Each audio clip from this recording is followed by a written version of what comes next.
कार्यक्रम को आगे बढ़ाते हुए मैं सर्वप्रथम विश्वविद्यालय के माननीय कुलपति परम श्रद्धेय आचार्य बालकृष्ण जी महाराज से अनुरोध करता हूं कि वो आएं और कार्यक्रम में अपना उद्बोधन प्रदान करें।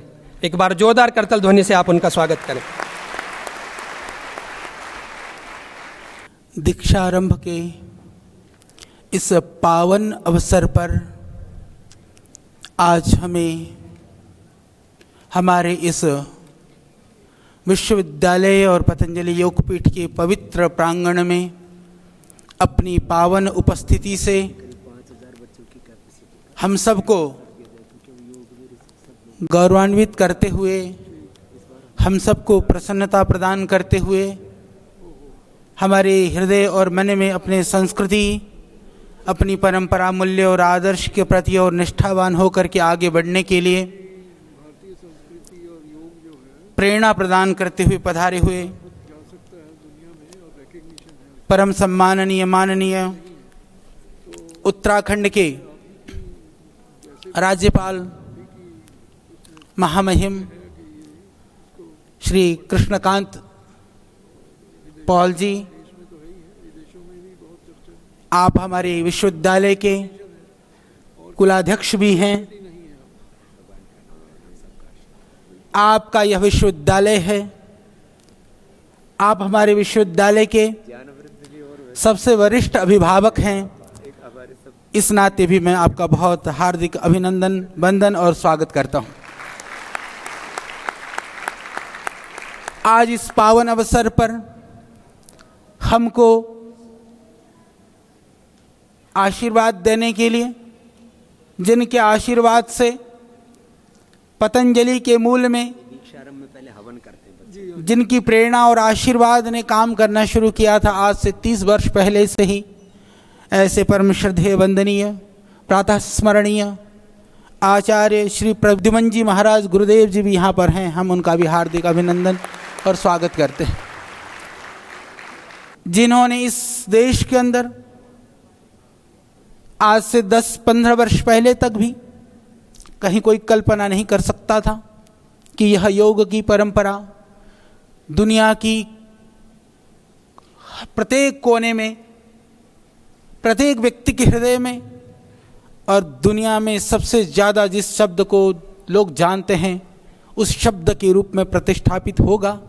ऐसी योग विद्या के प्रणेता, जिन्होंने अपने तप और पुरुषार्थ से उन ऋषियों की विधा को, जो भारत भूमि में, भारतवर्ष में जिनकी इस उदात्तता की वजह से आज हम उन ऋषियों के प्रति श्रद्धा से नमन करते हुए, वंदन करते हुए आज सारी दुनिया उनको स्मरण करती है। उस विधा को पूरी दुनिया के कोने कोने पर पुनर्स्थापित करने का जो महान दायित्व जिन्होंने निभाया, ऐसे परम श्रद्धेय वंदनीय श्रद्धेय स्वामी जी महाराज हमारे बीच में, और हमारा सौभाग्य है कि वो हमारे विश्वविद्यालय के कुलाधिपति भी हैं।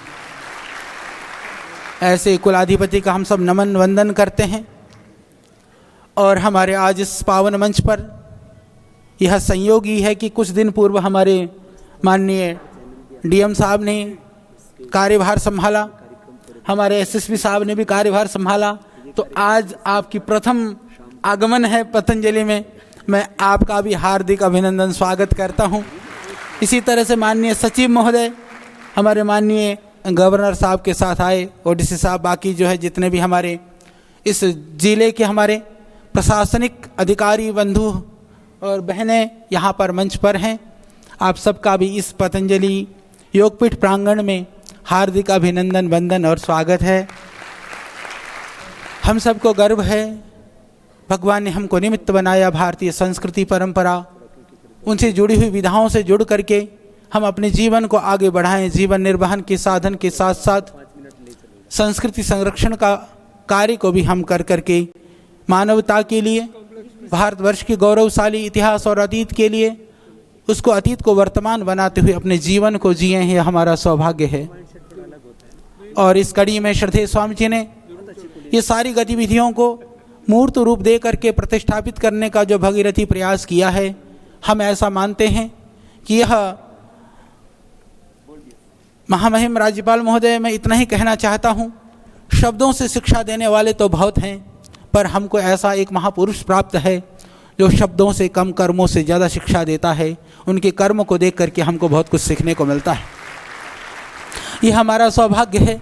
हर क्षण प्रतिपल हमारे मन में कहीं उदासीनता नहीं आती है, थकान नहीं आती है, आलस्य और प्रमाद नहीं आता है, क्योंकि जब हमको गति देने वाला व्यक्ति, शक्ति देने वाला, ऊर्जा देने वाला व्यक्ति जब अहरनिश गतिवान रह सकता है, तो कैसे हम आलस्य और प्रमाद में रह सकते हैं। तो हम उनके आचरण से, उनकी क्रिया से शिक्षा ग्रहण करते हैं। और जहाँ तक पतंजलि योगपीठ की बात रही कि मुख्य रूप से इस देश की समस्याओं की बात करें, तो हम बात करते हैं गरीबी, बेरोजगारी, शिक्षा और स्वास्थ्य की। इन चारों विधाओं में पतंजलि योगपीठ काम कर रहा है। आज पूरे देश के अंदर 1 लाख से ज़्यादा योग शिक्षाएँ पतंजलि योग समिति के माध्यम से, भारत स्वाभिमान के माध्यम से संचालित हो रही हैं, जहाँ पर प्रतिदिन करोड़ों की संख्या में लोग आकर के योग शिक्षा को पा रहे हैं और अपने स्वास्थ्य को ठीक कर रहे हैं। आयुर्वेद के संदर्भों में बात करें तो हमारे लगभग 1200 से 1500 चिकित्सालय और औषधियों के 3000 से ज़्यादा जो संस्थाएं हैं पूरे देश में निःशुल्क परामर्श के साथ में चिकित्सा सेवाएं दे रही हैं। प्रतिदिन हम आयुर्वेद के माध्यम से 50,000 से ज़्यादा रोगियों की निःशुल्क सेवा कर पा रहे हैं। यह प्रभु की बहुत बड़ी कृपा है। जहाँ तक रोजगार की बात करें, यह नवोदित राज्य उत्तराखंड, जहाँ पर आज बहुत गरीबी है, सुदूर ग्रामीण क्षेत्र का भूभाग बहुत बड़ा है, जहाँ पर अभाव है, उस क्षेत्र में आज बहुत बड़ी, सबसे बड़ी संस्था के रूप में उत्तराखंड देवभूमि है। यह पवित्र भूमि है। हरिद्वार माँ गंगा का यह पवित्र पावन तट पर बसा हुआ है। तो इस गंगा की पवित्रता को, हिमालय की ऊंचाइयों को श्रद्धेय स्वामी जी की प्रयास से हमने बढ़ाने का कार्य किया है। उस कार्य के लिए भगवान ने हमको निमित्त बनाया, इस बात पर हमको बहुत गर्व है। यहाँ पर प्रत्यक्ष रूप से पतंजलि योगपीठ की संस्था से भी सीधे सीधे 15,000 से ज़्यादा कर्मयोगी भाई बहन जुड़ करके सेवा दे रहे हैं। यदि प्रत्यक्ष रूप से सारी की गणना की जाए, 1 लाख से ज़्यादा लोगों को रोजगार पतंजलि योगपीठ प्रदान कर रहा है। तो इस तरह से हम स्वास्थ्य, शिक्षा और हम बेरोजगारी और गरीबी के विरुद्ध में एक तरह से अग्रणी भूमिका निभाते हुए इसको हम आगे बढ़ा रहे हैं।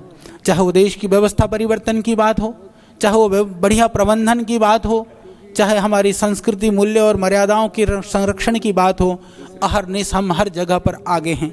जहाँ तक पतंजलि विश्वविद्यालय की कल्पना है, मैं स्मरण करता हूँ हमारे भूतपूर्व मुख्यमंत्री नारायण दत्त तिवारी जी का, जिन्होंने मात्र 3 दिन के अंदर में उन्होंने इस तरह की व्यवस्था करी कि पतंजलि विश्वविद्यालय की स्थापना के लिए उत्तराखंड विधानसभा में गजट पारित करवा दिया। और उस समय उन्होंने कहा था कि आपके पास बहुत सारा कुछ संसाधन है, इसीलिए आप सुंदर से सुंदर विश्वविद्यालय चला सकते हैं। हालांकि हमारा विश्वविद्यालय, मैं ये तो नहीं कहूँगा कि परिसर के रूप में बहुत विशाल है, पर मैं ये कहने में हमको गर्व है, जब से हमने विश्वविद्यालय प्रारंभ किया, महामहिम, मैं ये कहते हुए मुझे खुशी है, अभी मैं आकलन कर रहा था कि हमारा एक भी बच्चा बेरोजगार नहीं है, सब रोजगार पर हैं, अच्छी जगह पर हैं। और यहाँ से जा कर के वो मानवीय संवेदना को, योग से जुड़ी हमारी भारतीय संस्कृति को जन जन तक पहुँचाने का प्रयास कर रहे हैं। एक तरह से वो अपने जीवन निर्वहन के लिए तो कहीं मोहताज नहीं हैं, साथ साथ में उस देश की गरिमा को और देश की परंपरा को आगे बढ़ाने में भी उनका योगदान है। बहुत सारे हमारे छात्र छात्राएं देश से भी बाहर भी पहुंच करके सेवाएं दे रहे हैं। और अभी भी जो छात्र और छात्राएं हैं अधिकांशतः हमारे विश्वविद्यालय में, क्योंकि आज हर क्षेत्र में, हर शहर में, हर प्रांत में विश्वविद्यालय हैं, विविध तरह के कॉलेज हैं। यहाँ पर भारतवर्ष के प्रत्येक प्रांत का विद्यार्थी मेरे पास है, यहाँ पर हमारे विश्वविद्यालय में है, तो इस भाव से है क्योंकि पतंजलि में जाने से हमको कुछ विशेष सीखने को मिलेगा। इस भाव से पहले से भावनाशील होकर के यहाँ पर शिक्षा ग्रहण करने के लिए आए हैं और हमारा पूरा प्रयास रहता है कि उनकी भावनाओं को ध्यान रखते हुए उनकी जो अपेक्षा है उनको पूरा किया जाए। इसमें हम सततः प्रयासरत हैं और इस तरह के विद्यार्थी हमको मिले हुए हैं, इसके लिए हमें विद्यार्थियों के प्रति भी बहुत गर्व है और स्वाभिमान है।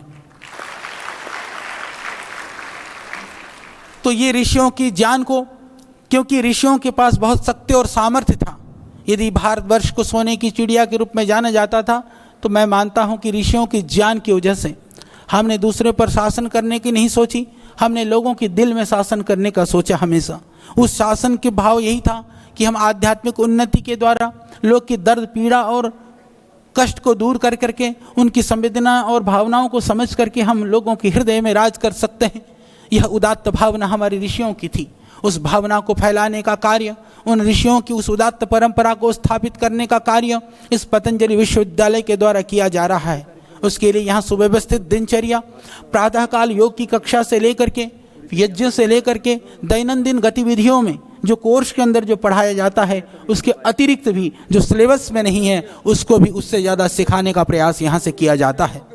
एक आदर्श दिनचर्या के साथ साथ में एक आदर्श हमारी टीम विश्वविद्यालय की जो पूरी समर्पित भाव से, पूरी भावना के साथ साथ में वो क्वालिफाइड हैं, अपने क्षेत्र के पारंगत हैं। उस पारंगतता के साथ साथ में उनके अंदर जो संवेदना और भावना है, वह सभी बच्चों को अपने बच्चों की तरह से व्यवहार करते हुए पूरे विश्वविद्यालय को एक परिवार की तरह से समझते हुए सारी गतिविधियों को आगे बढ़ा रहे हैं। यह इस पतंजलि विश्वविद्यालय की बहुत बड़ी एक, मैं कह सकता हूँ कि एक बहुत बड़ा विशाल व्यापक स्वरूप है जो अन्य विश्वविद्यालयों से, अन्य संस्थाओं से हमको अलग करता है। योग, आयुर्वेद सहित दूसरे विषयों में भी जो वेद वेदांग हैं, जो आध्यात्मिक चीज़ें हैं, क्योंकि योग का अर्थ न केवल वह शारीरिक पक्ष है, अभी तो योग का अर्थ उसका आध्यात्मिक पक्ष भी है। योग के दो पक्ष होते हैं, उसको हम योग को बहिरंग योग और अंतरंग योग दो रूपों में जानते हैं।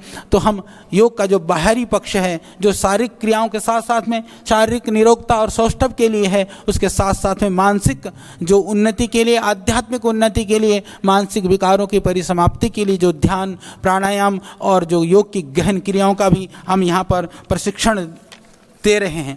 और इसके अतिरिक्त क्योंकि योग के विषय में पूरे देश में हमारी 1 लाख से ज़्यादा निःशुल्क कक्षाएं चल रही हैं, तो बच्चे जहाँ से भी तैयार होकर के जहाँ भी पहुँचते हैं तो उनके लिए पहले से लोग उनके प्रति एक तरह से स्वागत के लिए सभी लोग उत्सुक और तैयार मिलते हैं। ये जाते ही योग सिखाना शुरू कर देते हैं और हमको खुशी इस बात के लिए भी है, ये यहाँ आने के बाद में 6 महीना साल भर के बाद में भी घर जाते हैं, जा कर के सबको योग सिखाना शुरू कर देते हैं। इसमें हमको बहुत प्रसन्नता होती है कि ये आते ही पहले से योगी हैं। ये अलग बात है क्योंकि बच्चे हैं, कभी कभी आलस से प्रमाद कर जाते हैं, कभी अपने आप ना भी करें, पर दूसरों को सिखाने के लिए कभी ये पीछे नहीं रहते हैं। ये भी इनकी खासियत है। तो ये हमारे पाठ्यक्रम में अभी हम लोग BA योग विज्ञान, MA योग विज्ञान, MSc योग विज्ञान, MA मनोविज्ञान, पंचकर्म में स्नातकोत्तर डिप्लोमा, योग विज्ञान में स्नातकोत्तर डिप्लोमा, योग स्वास्थ्य एवं सांस्कृतिक पर्यटन में स्नातकोत्तर डिप्लोमा, योग विज्ञान में PhD, अभी हम इतनी चीज़ें यहाँ से करा रहे हैं। और अभी छात्रों की संख्या हालांकि अभी सैकड़ों में है। हम आशा करते हैं कि बहुत जल्दी यह योग और आयुर्वेद का अपनी तरह का पहला विश्वविद्यालय बनेगा, जो देश का ही नहीं अभी तो दुनिया का सबसे बड़ा विश्वविद्यालय हो जाएगा। और पूरी दुनिया की दृष्टि जब योग और आयुर्वेद की बात आएगी तो हमको पूरा विश्वास है, जिस तरह से अभी श्रद्धेय स्वामी जी के तप और पुरुषार्थ से पूरी दुनिया पतंजलि की ओर देखती है, आने वाले समय में हमारे छात्र और छात्राओं के तप, पुरुषार्थ और इनके कार्यों से पूरी दुनिया पतंजलि की ओर देखेगी। यही हमारी आशा है, यही विश्वास है और यही विश्वास मैं आपको दिलाना चाहता हूँ। तो बहुत बहुत धन्यवाद, आपको बहुत बहुत प्रणाम। आज पहली बार आप इस पतंजलि परिवार में, इस पतंजलि विश्वविद्यालय परिसर में पहुँचे हैं। मैं तो यही आपसे प्रार्थना करूँगा, आप हमारे विजिटर हैं, कुलाध्यक्ष हैं, इस नाते आप समय समय पर हमारी खबर लेते रहें, हमको मार्गदर्शन देते रहें और हम सबको प्रेरित करते रहें, जिससे कि हम अपने रास्ते पर, अपने मार्ग पर और भी अच्छी तरह से आगे बढ़ करके बहुत सुंदर ढंग से कार्य करें। और यही आशा रखते हुए मैं आपके चरणों में वंदन करते हुए, प्रणाम करते हुए अपनी वाणी को विराम देता हूँ। ओम। बहुत बहुत धन्यवाद माननीय कुलपति महोदय। अब हमारे आचार्य कुलम संस्थान के कुछ विद्यार्थीगण योग की प्रस्तुति लेकर आ रहे हैं। मारे यहाँ कोई मारे ना, यहाँ अपनी भी थोड़ी अदा थोड़ा अंदाज है। ऐसे हैं चाहे वैसे हैं, अरे जो भी हैं जैसे हैं, खुद पे हम नाज है। जाने ना हमको ये जमाना, चाहो तो हमको आजमाना। यारबाज हम, जानसाज हम, इश्कबाज दिल वाले, कहते हैं हमको प्यार से इंडिया वाले, छूटते दिल के तार से इंडिया वाले, हर जीत ले हार से इंडिया वाले, दुश्मन के छक्के छुड़ा दे हम इंडिया वाले, दुश्मन के छक्के छुड़ा दे हम इंडिया वाले।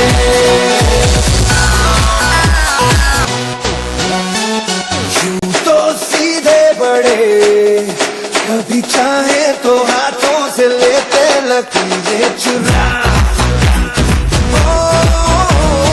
हमको परवाह नहीं, जो भी कहता है कहने दे, जग ये भला या बुरा, जैसी भी मर्जी हो हमारी, करते हैं ऐसी होशियारी। पर दिल से यार जो ले पुकार तो जान सार कर डाले, कहते हैं हमको प्यार से इंडिया वाले, छूटे दिल के तार से इंडिया वाले, जीत ले हार से इंडिया वाले, दुश्मन के छक्के छुड़ा दे हम इंडिया वाले, उंगली पे सबको नचा दे हम इंडिया वाले। दुनिया से हमको क्या ले जाना,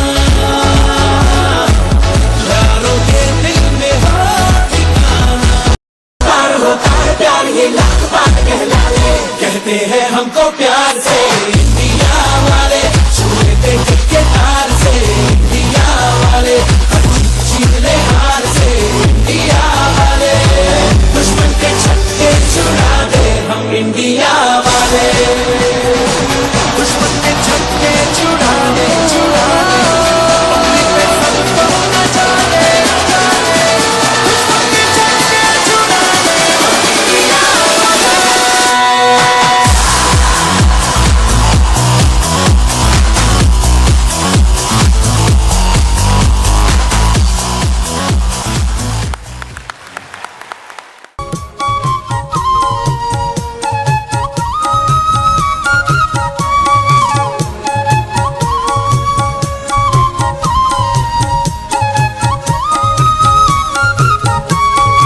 आज तो गूंजेगी ये धरती स्वाभिमान के नारों से, टकराएगी ये आवाजें देश के पहरेदारों से। वंदे मातरम, वंदे मातरम, वंदे मातरम, वंदे मातरम। हंसते गाते गुजर जाएंगे कांटों से, अंगारों से, टकराएगी ये आवाजें देश के पहरेदारों से। वंदे मातरम, वंदे मातरम, वंदे मातरम, वंदे मातरम। 100% मतदान करेंगे भ्रष्टाचार मिटाने को, अब गाँव की ओर बढ़ेंगे देश को स्वस्थ बनाने को, राष्ट्रवाद स्वीकार करेंगे देश को एक बनाने को। भारत माँ को मुक्त करेंगे भारत के गद्दारों से, टकराएगी ये आवाजें देश के पहरेदारों से। वंदे मातरम, वंदे मातरम, वंदे मातरम, वंदे मातरम। नहीं जुड़े हैं जो भी हमसे अभी वक्त है आओ रे, भ्रष्टाचार मिटाने को अब साथ खड़े हो जाओ रे। पूर्ण आजादी नई व्यवस्था नया परिवर्तन लाओ रे। गूंजे पूरा देश हमारा स्वदेशी के नारों से, टकराएगी ये आवाज़ें देश के पहरेदारों से। वंदे मातरम, वंदे मातरम, वंदे मातरम, वंदे मातरम। अनुशासन का पाठ पढ़ा है, योग धर्म अपनाया है, भ्रष्टाचार अन्याय कुशासन जिसने हमें सताया है। भारत माँ स्वाभिमान जगा है, विजय का बिगुल बजाया है। मुक्त करेंगे भारत माँ को पापों अत्याचारों से, टकराएगी ये आवाज़ें देश के पहरेदारों से। वंदे मातरम, वंदे मातरम, वंदे मातरम, वंदे मातरम। आज तो गूंजेगी ये धरती स्वाभिमान के नारों से, टकराएगी ये आवाज़ें देश के पहरेदारों से। वंदे मातरम, वंदे मातरम, वंदे मातरम, वंदे मातरम। आज तो गूंजेगी ये धरती स्वाभिमान के नारों से, टकराएगी ये आवाज़ें देश के पहरेदारों से। भारत के गद्दारों से, देश के पहरेदारों से, भारत के गद्दारों से, देश के पहरेदारों से। आसमां की छत पे है अपनी दुनिया, खिलखिलाती जिसमें है अपनी खुशियाँ। चांद के छलने लिए तारे चुनते हैं हम, जादुई है ये जहां, है ही कोई गम।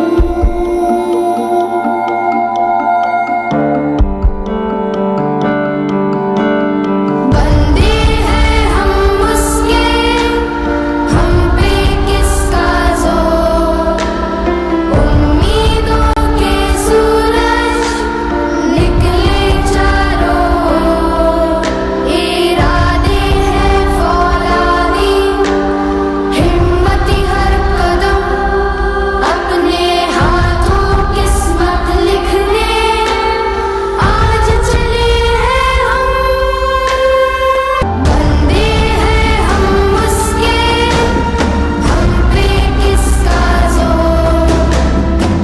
उम्मीदों के सूरज निकले चारों ओर, इरादे हैं फौलादी, हिम्मती हर कदम, अपने हाथों किस्मत लिखने आज चले हैं हम।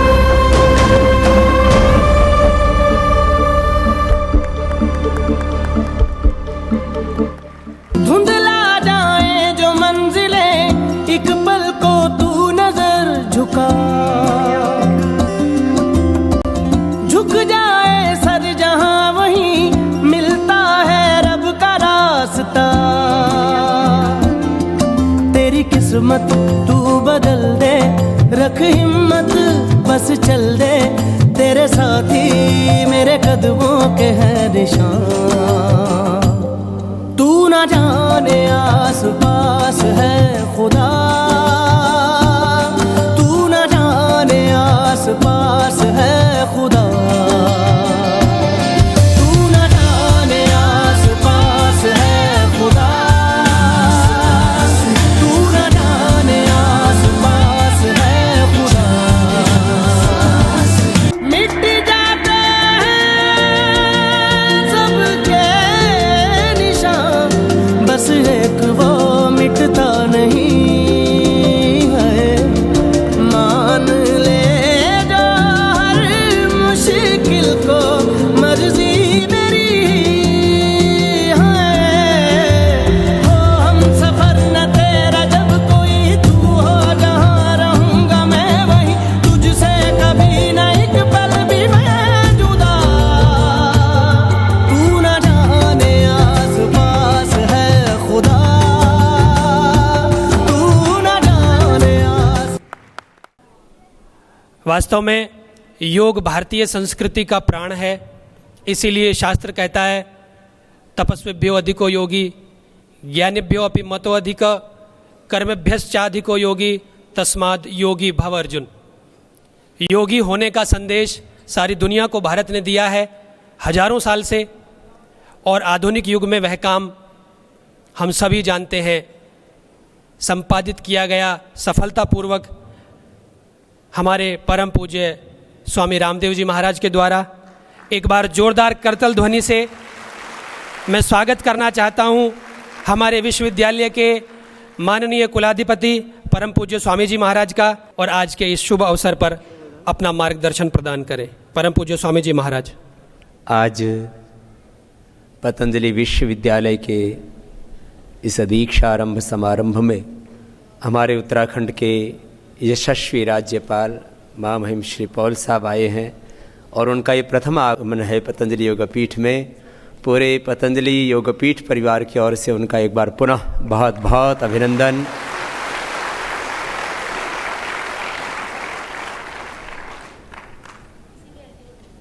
आदरणीय पाल साहब, जिनका व्यक्तित्व बहुत दिव्यता से युक्त है और वो